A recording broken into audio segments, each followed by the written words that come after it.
Mateus 8, de 1 a 4. A cura de um leproso. Nós vamos ler o texto? Apenas esses 4 versículos, que é mais um estudo bíblico em mais um dos milagres de Cristo. É o primeiro milagre que nós vamos ver nessa série, que é o milagre com relação a um leproso.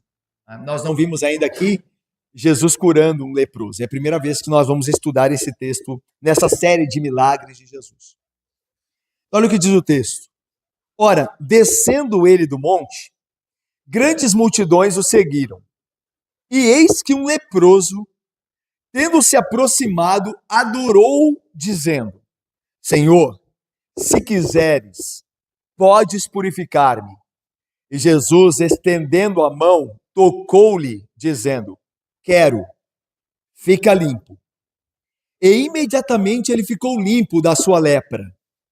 Disse-lhe então Jesus: Olha, não digas a ninguém, mas vai mostrar-te ao sacerdote e fazer a oferta que Moisés ordenou, para servir de testemunho ao povo. Nós já oramos a Deus que nos abençoe no estudo e confiados em Deus e no seu Santo Espírito que nos ilumina o entendimento, a gente começa esse estudo dizendo o seguinte: nós já vimos que o Evangelho de Mateus, Nathalie, ele é um evangelho que se preocupa com temas. Ele não é um evangelho que está muito preocupado com cronologia, com ordem cronológica com relação aos eventos. Mateus não se preocupa com isso. Ele não organiza o seu evangelho assim. Tá? Marcos, por exemplo, Marcos e Lucas são mais cronológicos. Eles se preocupam com uma coisa aconteceu no dia, outra coisa aconteceu no outro. Mateus não. Mateus se preocupa com temas. Prova disso é que esse trecho que nós lemos, o início do capítulo 8, é o primeiro dos milagres que serão contados neste capítulo 8 e no capítulo 9. Mateus vai concentrar todos os milagres, independente de quando aconteceram. Ele não está preocupado com quando aconteceu. Ele quer pegar todos os milagres e colocar num trecho só, porque agora é o assunto dele. Certo? Só para você ter uma ideia disso, olha a sua Bíblia aí. Começa com a cura de leproso, olha aí. Depois embaixo, cura de um criado, cura da sogra de Pedro, muitas outras curas. Cura de 2 endemoniados gadarenos. 9, cura de um paralítico. Depois, vocação de Mateus, come com os pecadores, jejum. Aí vem Mateus 9, 18. O pedido de um chefe com relação à ressurreição de Jairo. Cura de uma mulher enferma, 9:19. 9:23. Ressurreição da filha de Jairo, 9:27. Cura de 2 cegos, 9:32. A cura do mudo endemoniado, a blasfêmia dos fariseus. Ok? Viu? Cura. Legal? Então, Mateus está preocupado com esse assunto. Por quê? O que levou Mateus a colocar no capítulo 8 e 9 curas de Jesus? O que levou Mateus foi a sessão anterior.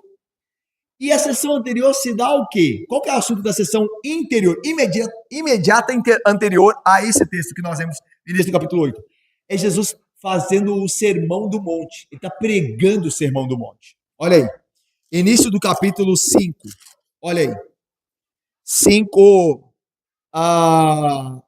Primeiro. Vai na sua Bíblia aí. Mateus 5:1.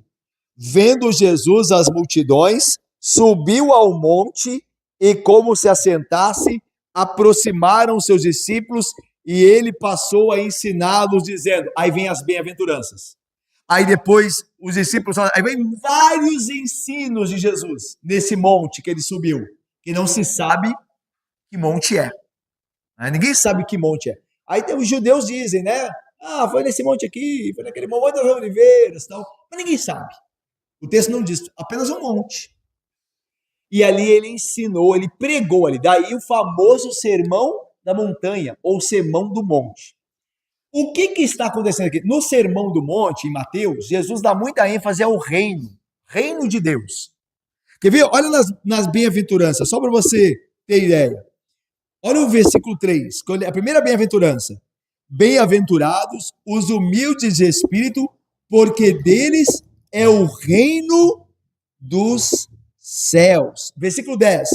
Bem-aventurados os perseguidos por causa da justiça, porque deles é o reino dos céus. Então Jesus começa aqui, os teólogos têm chamado essa sessão aqui, meus irmãos, de um sermão da montanha da ética do reino.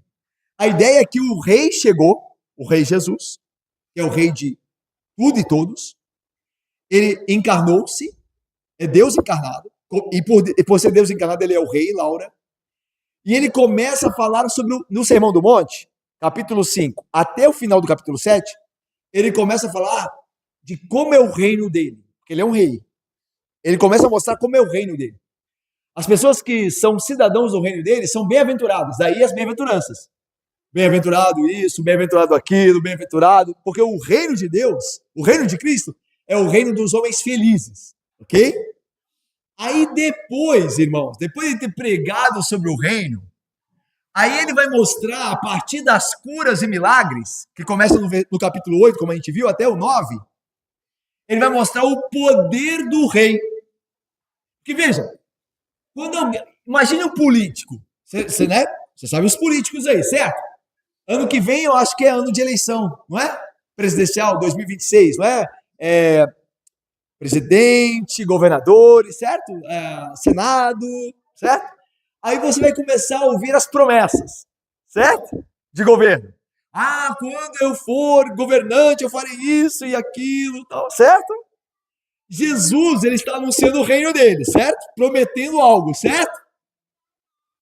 E ele pode cumprir o que ele prometeu? Aí ele começa, a partir do capítulo 8, mostrar que ele tem como cumprir.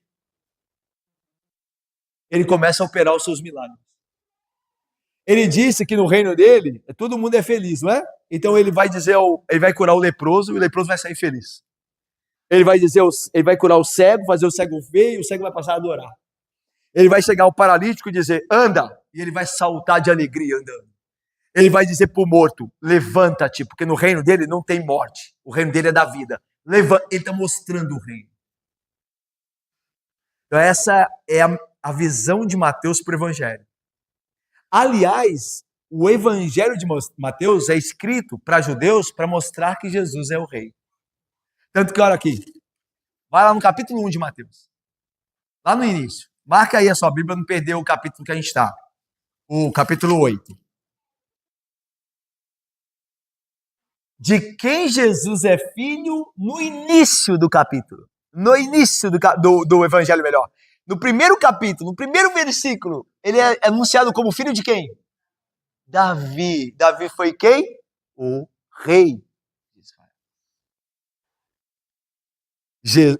Livro da genealogia de Jesus Cristo, filho de Davi. Aliás, ele veio primeiro que Abraão, né? Porque o certo talvez seria filho de Abraão, porque Abraão é primeiro que Davi. Filho de Davi. Só que primeiro é filho de Davi. Jesus é o rei. É o grande filho de Davi. E ele vai falar do reino, vai inaugurar o reino e vai mostrar o poder do rei. Legal, né? E é isso que está acontecendo aqui nesse capítulo 8. Ele está começando a mostrar o poder do rei. Vamos ver então como isso se dá aqui no caso desse leproso? Olha aí, versículo 1. Ora, capítulo então 8, versículo 1. Ora, descendo ele do monte, o monte do sermão. Ok? Aliás, aproveitem aqui, irmãos, porque uma das poucas vezes que Mateus coloca a gente no lugar. Porque Mateus está muito preocupado, que eu lembro, com cronologia, com lugar, mas com tema. Aqui ele coloca a gente no lugar. Coloca depois do monte, ele desceu do monte. Ok? Pregou o sermão e desceu. Grandes multidões o seguiram. Essas multidões estavam seguindo ele, por quê? Pelo que está escrito no capítulo 4. Olha aí, volta aí. Capítulo 4. Olha o capítulo 4 aí. Versículo 24 e 25. Alguém lê, por favor. 4, 24 e 25. Por favor.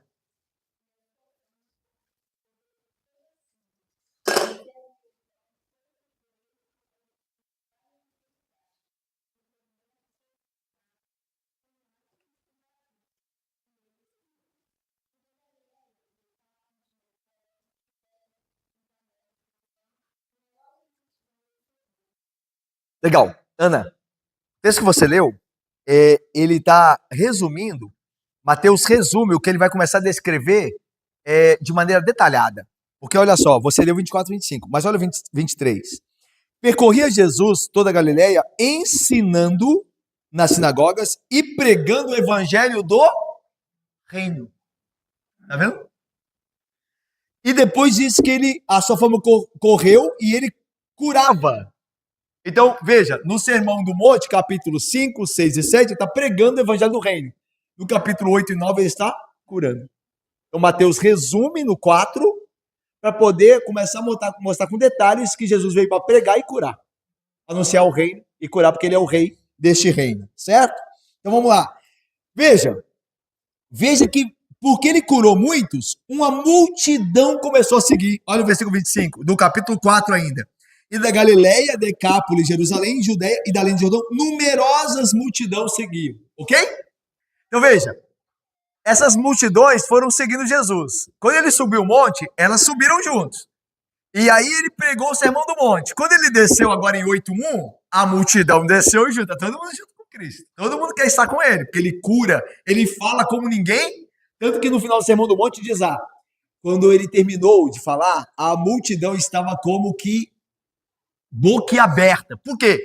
Porque ele falava como ninguém jamais falou. Ele não falava como os fariseus, mas ele falava como quem tem autor. Lembra que a questão que Mateus traz é que ele é rei. Então, autoridade rei. Ele fala como quem tem autoridade.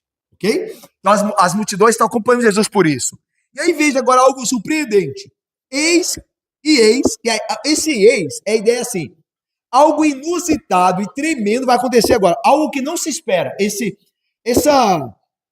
Essa partícula eis que os evangelhos usam é para mostrar que algo que ninguém esperava vai acontecer.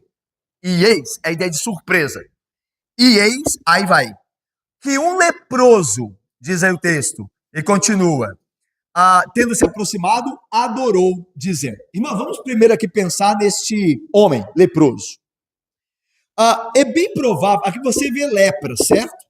É bem provável que lepra, nos evangelhos, quando aparece a doença, ela não só se aplique, não só queira dizer, Tiago, se aplicar a hanseníase, que é a lepra, a doença de Hansen, né? Hanseníase, mas a todo tipo de moléstia que ataca a pele. Então, a gente sabe que existem vários tipos de doença de pele, entre elas a lepra, ou talvez a pior delas. Então, a ideia de lepra aqui, quando você vê no texto bíblico se referir à lepra, é uma gama de doenças de pele. Que dentre elas pode estar a hanseníase, a lepra. Tá? É bem provável que seja o caso deste homem aqui, que ele tivesse mesmo essa doença de Hansen, ou a hanseníase. Tá? Doença de Hansen porque foi Hansen, né? Que de fato estabeleceu ali, que estudou aquela doença. Então veja, nos tempos antigos, eu vou ler para vocês aqui, tá? Essas informações sobre a doença hanseníase, sobre a lepra. Nos tempos antigos, a lepra era a pior das doenças. Os homens antigos, na época de Cristo, chamavam a lepra de a doença da morte. Que era assim, tê-la é como se tivesse morrido. Por quê? Quando a lepra se instalava na pele de uma pessoa, a pele começava a ficar branca. Tanto que vocês se lembram que uma pessoa do Velho Testamento, uma mulher, foi acometida de lepra. Quem foi? Lembra? Miriam. Miriam foi acometida de lepra, porque falou contra Moisés, lembra? E a Bíblia diz assim, e ela ficou branca no mesmo instante. Então o que acontece? A hanseníase, quando ela ataca alguém, as bactérias começam a se proliferar. E os nervos começam a ser destruídos. Eu coloquei aqui, nervos e membranas começam a ser destruídos pela lepra. E as primeiras partes do corpo que sofrem são as extremidades, dedos das mãos e dedos dos pés, nariz também, orelha. É que hoje, como a ciência avançou, é difícil você encontrar alguém, nesse estado. Mas não era o caso lá da época. Então a pessoa começava a perder os dedos da mão e do pé. nariz, partes do nariz, partes da orelha. A pessoa ficava deformada, deformada. Em Israel, o leproso, ele não podia viver na comunidade, porque a lepra, hoje sabe-se, a medicina sabe, que a lepra, é difícil você ter contato com o leproso e de imediato você contrair lepra. Hoje sabe-se disso. Naquela época não sabia. Era um pavor, ninguém sabia o que estava lidando. Então, as pessoas viviam longe de leproso. Mas só que para alguém contrair lepra de outro, a pessoa tem que viver muito junta. Tem que viver sempre ali encostando ali, ó. E não é assim que pega. Mas naquela época não havia esses estudos. Então as pessoas queriam passar. Era uma imagem horrível do leproso. E queriam que ele ficasse longe. Até porque, lembra-se que havia a questão cerimonial, da lei cerimonial. Alguém que tivesse contato com um leproso era considerado imundo. Não poderia participar dos ritos dos judeus, certo? Então tinha toda essa tensão com relação à lepra e os leprosos. A lei dizia que se eu e você fôssemos leprosos, naquela época, nós tínhamos um local, uma colônia de leprosos, onde nós éramos deixados, ou seríamos deixados lá com outros leprosos. As famílias dos leprosos, podiam levar comida e bebida, mas eles eram obrigados a deixar longe a comida e a bebida e saírem de perto para que os leprosos saíssem. E geralmente eram cavernas que eles ficavam. Eles saíam das cavernas para... Olha, né, que situação, imagina. Eles não podiam ter contato nenhum com parentes nem nada. E o texto da Bíblia diz, lá na lei, eu vou ler para vocês que eu peguei aqui, ó. Olha o que diz, deixa eu ver onde eu coloquei isso aqui, peraí. Eu estou procurando os textos aqui. Deixa eu ver aqui. Miriam. Aqui diz, ó, que quando um leproso ia se aproximar de um grupo de pessoas, ele tinha que gritar que era imundo, para as pessoas se afastarem. Então, o leproso estava, vamos supor que ele estava andando e via um grupo de pessoas, ele tinha que gritar dele mesmo, oh, imundo, imundo, e as pessoas fugiam. Veja que situação. Então, esse era o estado deplorável. Por isso que era chamado antigamente da doença da morte, né? Porque era melhor morrer. O leproso, fora que havia também, eu coloquei aqui na descrição, havia também, irmãos, a questão como resultado da doença, a pessoa podia começar a cheirar mal por conta da putrefação do corpo, dessas partes. Então era um cheiro muito horrível. Então se veja, que vida, que imundícia era o leproso. E agora um leproso que vai encontrar-se com o Senhor Jesus Cristo. Diga lá, minha irmã. Eu vou chegar lá. Eu vou chegar lá.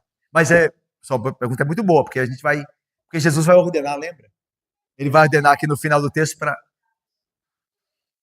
A ideia, vou adiantar, Leila. Não, pode, não tem problema nenhum. Pode ficar tranquila, minha irmã, não tem problema nenhum. Primeiro, tinha que se apresentar ao sacerdote para ele verificar. O sacerdote era como se fosse um médico. Então, o sacerdote examinava a pessoa, que dizia estar limpa. Ela passava por um exame. Se o sacerdote não encontrasse nada na pele dele, ele era declarado limpo. E aí ele tinha que apresentar uma oferta, por quê? De gratidão, né? Pela libertação que Deus deu a ele, certo? Então, é por isso que ele apresentava a oferta. De fato tem também, porque a ideia é de que a lepra figurava um pecado. Irmãos, no Antigo Testamento, toda vez que fala de imundícia cerimonial, aponta para pecado. Eu vou dar um exemplo disso. A gente sabe que, por exemplo, se você tocar no animal, no porco, por exemplo, hoje, vamos supor, alguém está lá na roça, tem a criação de porcos, está indo para a igreja, toca no porco lá, tal, ela vai deixar de ir na igreja porque ela tocou no porco? Não, né? Certo? Mas naquela época de Israel, Deus instituiu leis cerimoniais que a pessoa não podia se aproximar de animais impuros. Para nós, como é que isso fala para nós hoje? Parece que não serve para nada, certo? Porque a gente não é lei cerimonial de Israel, médicos aqui, por exemplo, que mexem com dissecação de corpos, né? A ideia de mexer em cadáver. Lá em Israel, se você tivesse contato com cadáver, você era imundo, certo? Só que hoje não é assim. Então, para que serve aqueles textos? O que eles estão falando? A maior imundícia de alguém é o pecado, é do coração. Lembra Jesus diz? Do coração do homem que surge toda sorte de imundícia. Então, quando Deus tratava com Israel no Antigo Testamento, ele usava essas coisas visíveis, externas, como corpo em putrefação, animais impuros, para ensinar o povo que há certas coisas imundas que você tem que ficar longe. Ele estava querendo, com essas coisas, educar o povo para levá-los a algo maior para o qual apontava aquelas coisas, que é o pecado. Então, a ideia é: fique longe do pecado. Assim como os judeus ficavam longe de coisas impuras e imundas. Essa é a aplicação espiritual. Então, veja, a lepra, ela só tocava alguém, a ideia de imundícia, porque apontava para o pecado. Então, a oferta do pecado tinha a ver também com o leproso, porque a imundícia dele era um sinal, era uma figura da imundícia espiritual. Entendeu? É que nem, vou dar um exemplo. Quando a gente vem à igreja, a gente sempre faz ofertas pela culpa do pecado. No culto, a gente faz isso. Não como eles faziam lá, mas quando a gente faz oração de contrição, de arrependimento. A gente está se oferecendo a Deus, diante dele, uma oferta, nossa oração, mas com relação à nossa culpa. Senhor, perdoa os nossos pecados. Perdoa-nos, porque nós falhamos em muitas coisas. É a mesma coisa que eles faziam lá. Só que eles faziam através desses ritos, desses símbolos. Nós fazemos espiritualmente. Deu para entender? Então, por isso também incluía ofertas com relação ao pecado. Tá? Mas vamos lá.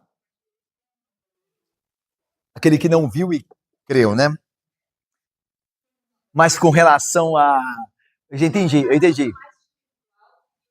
Com relação a todo o culto antigo, todo o culto do Antigo Testamento, que era cheio de figuras, de ritos, de pompa, e nosso culto é limpo dessas coisas e é mais espiritual do que...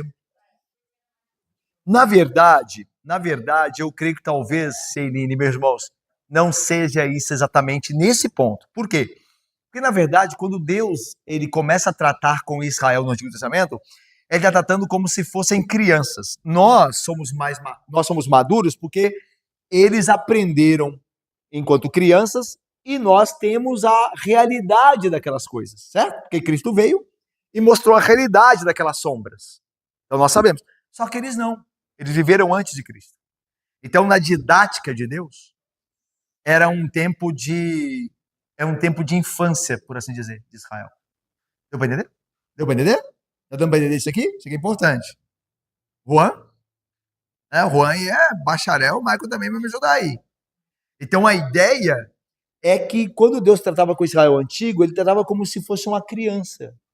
Só que nós não podemos voltar para a infantilidade. Por quê? Porque Cristo já veio e cumpriu todos aqueles ritos. Então, eles precisavam, de certa forma, daqueles ritos, daquelas coisas visíveis, para poder enxergar a Cristo. Nós não precisamos. Porque Cristo cumpriu. Por exemplo, eles não tinham Cristo ainda, mas eles tinham o Cordeiro que eles ofereciam. O Cordeiro era um tipo de Cristo. Nós temos Cristo oferecido para nós, o Cordeiro de Deus. Nós não precisamos mais desse Cordeiro. Perfeito. Gloriosa. Os que lá no Antigo Testamento? Claro. Claro. Eles verão aquilo que eles sempre esperaram através dos ritos e de todo o cerimonial do Antigo Testamento. Claro, claro, óbvio. Eles serão aperfeiçoados juntamente conosco. Todos eles. Abraão, Isaac, Jacó, Sansão, Moisés, todos eles. Eles verão em Cristo naquele dia todo aquele rito pelo qual eles passaram, a glória de Cristo para o qual aqueles ritos apontavam. Deu para entender? Tranquilos? Maravilha, irmãos? Michael.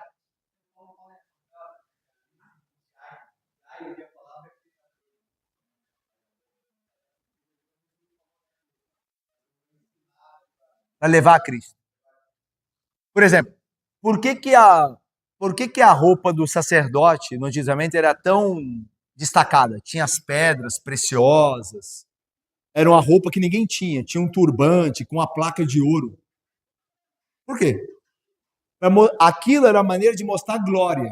A pessoa olhava o sacerdote e falava assim, nossa, olha, todo brilhante. Aí, quando o sacerdote saía no arraial, com aquela roupa, o sol batia nas pedras aqui do peitoral dele, aquilo brilhava assim, ó. Era uma maneira terrena de mostrar a glória de Cristo. Cristo é aquele que brilha na sua perfeição. Era a maneira que Deus usava através da lei, das roupas, do cerimonial, para mostrar Cristo. É incomparavelmente mais glorioso. É isso. A lei levava a Cristo. Era o aio, né? Condutor, é o guia, o pedagogo que levava até Cristo. Aí depois que o aio deixou você em Cristo, você não precisa mais do aio. Ele já conduziu você. Entendeu? Perfeito. Perfeito. E agora ele nos deu o seu Espírito que nos conduz a Cristo. Não é o Espírito que conduz a Cristo? Então você vai conduzir sua criança a Cristo, não precisa ficar mostrando, nem pode, né? Porque é a quebra do segundo mandamento. Mostrando a imagem de Cristo. Você ora o Espírito e ensina a palavra do Espírito e o Espírito Santo conduz ela a Cristo. Agora o aio é o Espírito Santo, não é a lei, é o Espírito de Cristo. Perfeito. Vamos lá então? Voltando aqui ao texto. Olha aí. Então, havia esse problema todo. E outra coisa, irmãos. Continuando aqui. A lepra era raríssima ser curado.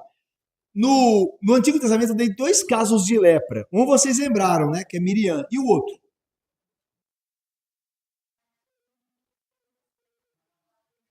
Naaman. É o comandante, lembra? Aí Eliseu diz para ele se banhar, lembra? 7 vezes lá. Então, 2 casos só.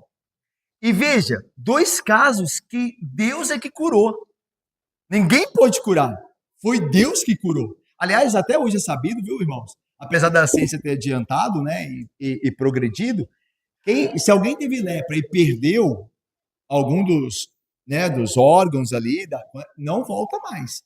A parte que teve lepra, que ficou branca, que os nervos foram destruídos, não volta mais. Pode ser o tratamento que for, não volta. Pode impedir que se, né, tome conta do corpo todo, mas nunca mais recupera. Nunca mais recupera.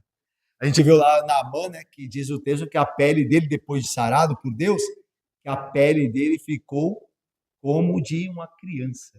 E é legal, né, porque ele foi, lembra como o Eliseu mandou, o profeta de Deus, e Deus está mandando, né, por meio do profeta, que ele se banhasse no rio, lembra?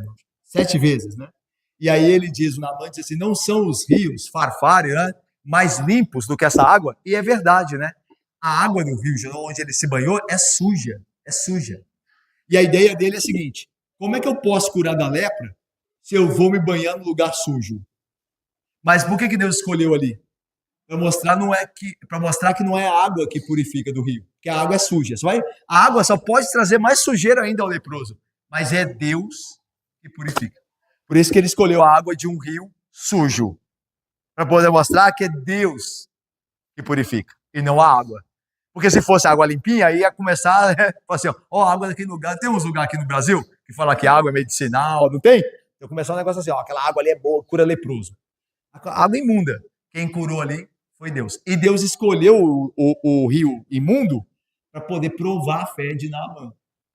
E no primeiro momento não quis, mas aí os servos dele disseram, olha, meu senhor, se Deus o profeta tivesse pedido uma coisa difícil, tudo bem, mas ele pediu só para lavar só, lava lá. Aí o rei, o comandante do rei, aceitou, foi lá, lavou e purificou-se.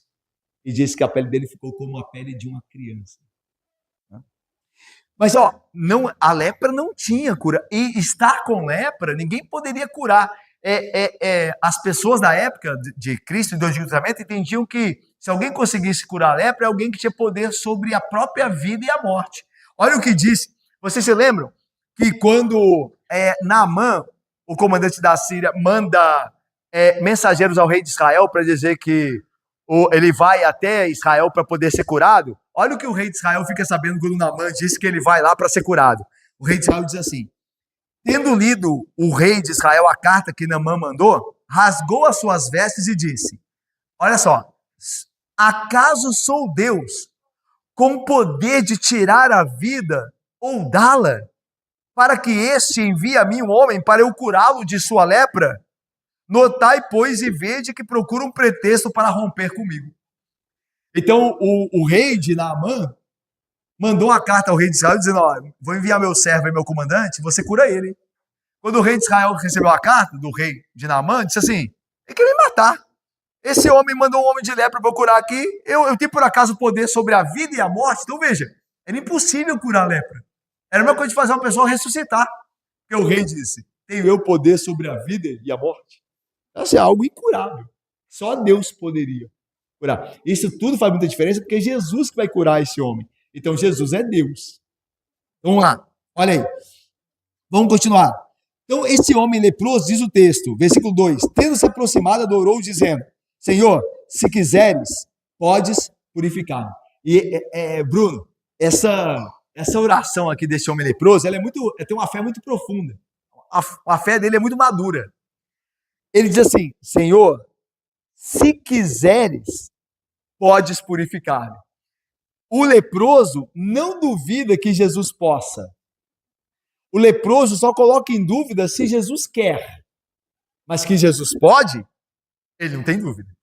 A fé desse leproso é maior do que a fé daquele homem que tinha um filho endemoniado, que quando Jesus desceu do monte da transfiguração foi procurá-lo. Olha o texto, agora de outro homem, que foi até Jesus para salvar o filho endemoniado. Perguntou Jesus ao pai do menino, que estava endemoniado: há quanto tempo o seu menino está endemoniado? Aí o pai respondeu: desde a infância, respondeu. E muitas vezes o demônio tem lançado no fogo e na água para o matar. Aí olha o que o pai diz a Jesus. Eu gosto muito desse texto. Diz assim, o pai do menino diz assim: mas se podes alguma coisa, tem compaixão de nós e ajude-nos. Aí o texto diz assim, ó, ao que Jesus respondeu àquele pai: se podes. Olha, tão legal. A ideia é: se eu posso. Aí ele continua assim: tudo é possível aquele que crê. A questão não é se eu posso. Eu posso tudo. A questão é: você crê? Legal? Se podes. Se eu posso? Se podes. Você é que tem que ter fé. Você pode ter? Em mim? Que posso todas as coisas? Então, a fé desse leproso aqui é maior do que a daquele pai. Porque o leproso diz: tu podes. Só basta querer. O senhor quer? É legal isso, né? É porque, às vezes, Deus não faz uma coisa, mas não é porque ele não tem poder, é porque ele não quer. Eu já vi gente, erroneamente, crer que Deus tem que fazer uma coisa. Se ele tem poder, tem que fazer. Aí eu me lembro uma vez que foi uma situação bem triste, que tinha uma pessoa morrendo, aí tinha um pessoal ao redor dessa pessoa, ao redor dos parentes dessa pessoa que estava morrendo, e disse assim: não, Deus vai fazer isso aí. E aí então a pessoa acabou morrendo mesmo. E aí elas colocaram a culpa no parente, né? Porque se Deus não fez algo, Deus queria fazer, mas não fez porque aquela pessoa não teve fé suficiente. E não é essa a ideia. Deus tem todo o poder, mas Deus pode não querer utilizá-lo. Então, por exemplo, às vezes nós oramos a Deus por um parente que está doente. O fato desse parente ser levado, não quer dizer que Deus perdeu o poder dele. É que Deus queria levá-lo e não queria deixar ele aqui. Deus pode querer isso. Os homens são de Deus. Lembra quando Davi orou pelo filho dele? O pequeno que estava doente? Ele orou. Aí o menino morreu. Em nenhum lugar Davi disse que Deus não teve poder para fazer. Deus não quis fazer. Deus levou. Lembra de Jó, quando perdeu os filhos? Jó diz assim: o Senhor Deus deu, o Senhor Deus tomou. É dele. Ele tomou. Então, irmãos, Deus tem, o Senhor Jesus Cristo tem todo o poder de fazer o que ele quiser. Mas a questão é: ele deseja? Lembra quando ele esteve diante de Herodes, né? E Herodes disse assim, faz um milagre, para que nós vejamos seu poder. Aí diz assim, uma geração adúltera e má pede sinal, mas nenhum sinal será dado. E eu acho isso tão magnífico, né? Jesus não era um curandeiro, é um gênio da lâmpada que esfrega, ele sai, e aí faz isso, faz aquilo. Faz... Não, ele é Senhor, ele é Rei, ele faz quando ele quiser. E isso coloca ele num patamar que as pessoas não estão acostumadas, porque as pessoas, pode ver, esse é o nosso erro. A gente vive longe de Deus, vivendo de toda forma em pecado, e aí quando a coisa aperta, a gente aparece na igreja e esfrega a lâmpada, e agora, Deus, resolve. Mas muitas vezes, ele não vai resolver porque ele não quer. Lembra do que diz, nós seríamos sábados se nós lembrássemos do que diz Provérbios. Provérbios diz assim, porque eu clamei e não teve quem atendesse, porque eu estendi a mão e não teve quem apegasse, agora, vindo o vosso terror, eu zombarei de vocês. Deus pode, então ande junto de Deus sempre. Porque ele pode não querer depois resolver, mesmo tendo o poder para fazê-lo. Então esse leproso, ele mostra profunda fé. Ele diz, Senhor, se quiseres, podes purificar. Não sei se essa é a vontade do Senhor, mas eu sei que o Senhor pode, não tenho dúvida. Esse tipo de fé madura que eu e você devemos ter. No Rei, sobre o Rei Jesus. E aí veja, versículo diz, versículo diz, né? Tendo se aproximado, adorou, dizendo, Senhor, se quiseres, pode purificar-me. E versículo 3, e Jesus, estendendo a mão, dizendo, quero, fica limpo. E imediatamente ele ficou limpo da sua lepra. É legal aqui, irmãos, que Jesus, lá em Marcos, que conta essa mesma história, diz assim, Jesus, profundamente compadecido, estendendo a mão. É legal, né? Em Marcos diz assim, profundamente compadecido. Então nós temos um Senhor, um Rei, um Deus Todo-Poderoso, que não pode só todas as coisas, mas que quer nos fazer o bem. Isso é muito importante. Porque Jesus não é só aquele que tem todo o poder, ele é misericordioso também. Ele poderia ser só aquele que tem todo o poder, mas não ser misericordioso. Ele podia ser alguém que tinha como ajudar, mas não desejar ajudar. E ele podia ser alguém que desejava ajudar, mas não tinha poder nenhum.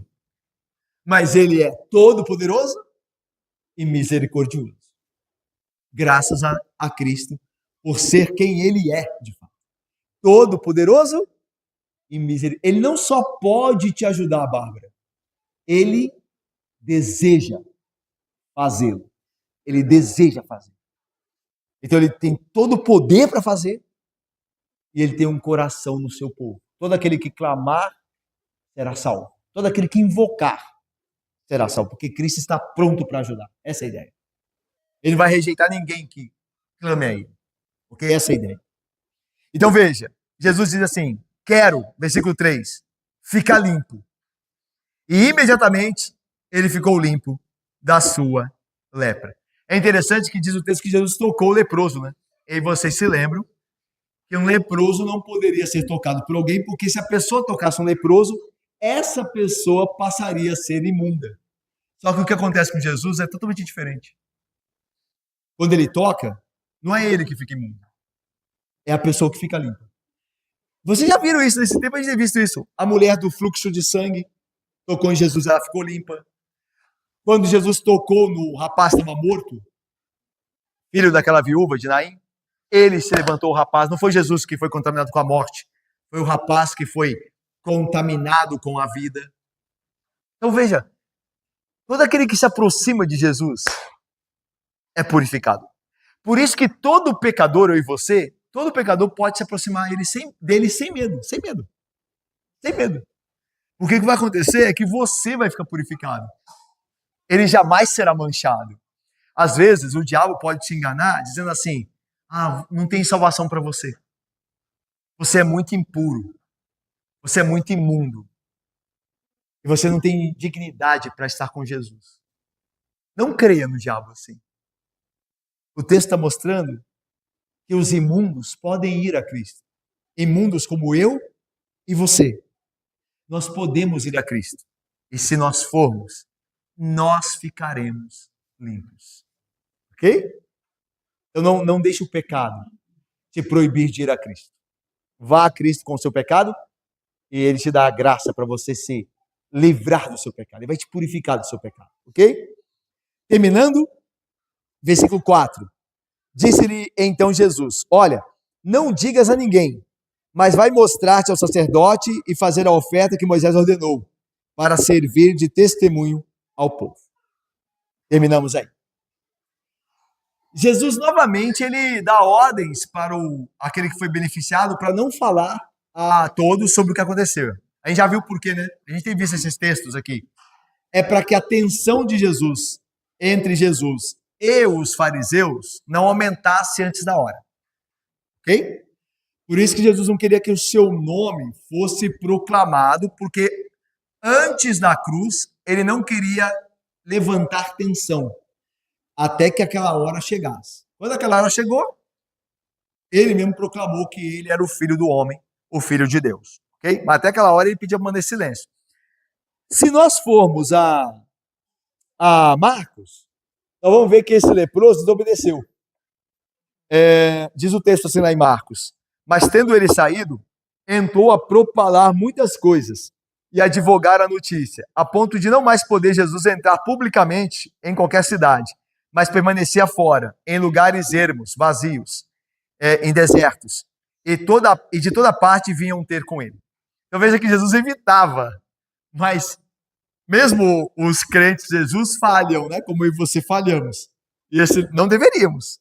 Devemos aprender com esses homens que falharam para a gente não falhar.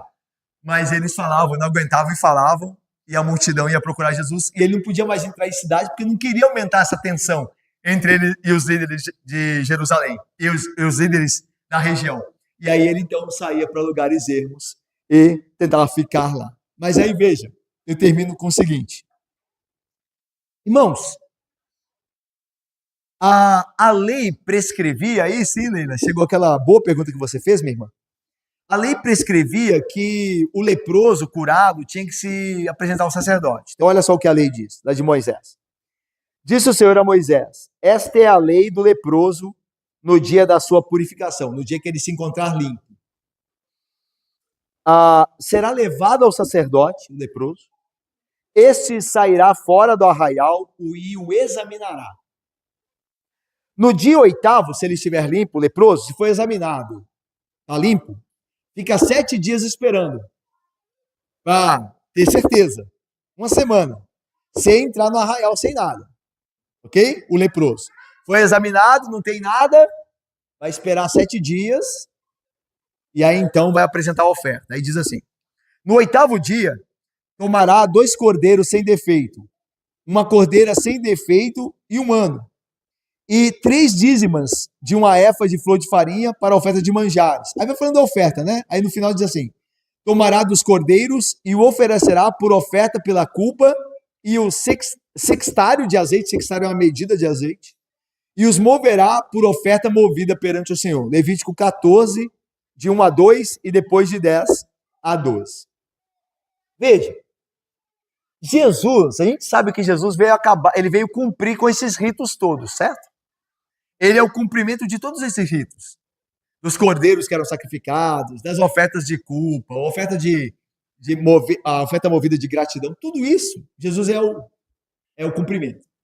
E aí a pergunta é, se ele é o cumprimento, por que ele mandou o ex-leproso ao sacerdote para cumprir a lei? Por que Jesus está fazendo isso? Se ele é o cumprimento, por que ele está mandando? Aí Jesus diz no texto que é para que o leproso, o ex-leproso agora, dê testemunho. Testemunho de quê? Da lei? Não. Testemunho dele, de Jesus. Porque Jesus é o cumprimento da lei. A ideia é a seguinte: quando aquele leproso se apresentou ao sacerdote, o sacerdote o examinou, né? Aí o sacerdote perguntou para ele: como é que isso aconteceu? Aí o leproso certamente disse: o homem chamado Jesus me tocou e eu fiquei limpo imediatamente. Aí o sacerdote, naquela hora, ele veria que a lei se cumpre em Cristo. Então, o que Cristo desejava é o testemunho dele diante dos sacerdotes de que ele mesmo, Jesus, é o cumprimento de toda a lei, de todo o cerimonial. É Jesus quem purifica. Ele tem o poder. E outra coisa, se o sacerdote conhecesse bem a história de Israel, ele ia saber que os únicos 2 casos de lepra no Antigo Testamento foi Deus que curou. E se esse leproso conhecido agora se apresenta purificado e diz que Jesus curou ele, então Jesus é Deus. E deve-se crer nele. É por isso que Jesus mandou o ex-leproso a cumprir a lei. Para que a lei se cumprisse em Jesus. Para que a lei apontasse para Jesus. O sacerdote seria obrigado a reconhecer que Jesus veio cumprir a lei, que ele é o próprio Deus encarnado. Eu termino com 3 aplicações. Primeira é essa mesma, que Jesus é Deus. Irmãos, a nossa fé pode repousar com segurança em Jesus Cristo e na sua onipotência. Lembre-se, se Cristo ainda não operou na sua vida, não é porque ele não pode fazê-lo, é porque você ainda não creu verdadeiramente. Tudo é possível ao que crê em Cristo Jesus e na sua onipotência, em Jesus como Deus. Então, Jesus é Deus, não há dúvida. A pergunta é, você crê nisso? Isso vai definir toda a sua vida, aqui e no futuro. Se você crê que Jesus Cristo é quem é, Deus verdadeiro. Ok? Esse texto aponta para isso. Porque só Deus poderia curar aquele homem. E a lei deu testemunho de Jesus, quando examinou o homem e viu o homem curado de sua lepra. Jesus é Deus. Segunda coisa, no reino de Deus não haverá impureza. Lembra que eu falei que Mateus está preocupado com o reino? E que a descrição dos milagres é mostrando o poder do rei? Veja, no reino não há leproso. Então veja, no reino não há imundícia. Qual que é a pior imundícia que eu e você podemos ter? Nós sabemos, é o pecado. Pois no reino de Deus não haverá pecado. Então veja só, olha, ou você e eu abandonamos o pecado, ou nós não entraremos no reino. Porque no reino dele não há imundícia. Não há. Imundícia nenhuma lá entrará. Como a Bíblia diz, né? Para fora, com os incrédulos, com os blasfemadores, com os assassinos, com os adúlteros, com os covardes, com os mentirosos, para fora com eles. Eles não entrarão. Porque no reino não há imundícia, não há impureza. Ok? Ou o pecado ou a vida eterna. Escolha aí. Ok? Última lição. Todo aquele que se aproxima de Jesus Cristo é purificado. Quando eu estava terminando esse estudo, lá em casa, preparando, eu estava falando esse último ponto aqui. Todo aquele que entra em contato com Cristo é purificado. Aí eu falei assim, nossa, eu já falei isso já em alguns estudos sobre milagres de Jesus, vou repetir. Aí eu falei, não, é bom repetir mesmo. Porque a gente costuma a esquecer essas coisas. Irmãos, todo aquele que diz estar em Cristo tem que ser puro, como ele é. Não existe nenhum crente, nenhuma pessoa que diz que crê em Deus e vive atolada em pecado, no lamaçal do pecado.